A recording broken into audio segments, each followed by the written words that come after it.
Saya Tan Chin Ming, calon Parlimen untuk P071 Uping. Saya menyuruh kepada semua pemudi-pemudi juga menyokong kepada saya.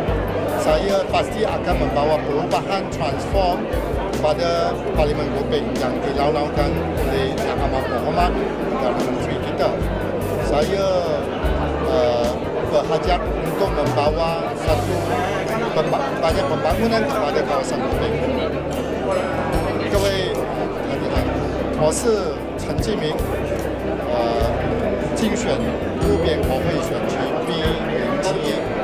我希望所有的路边区的这个选民支持我，让我能够带动整个路边的发展，使到路边能够大改变。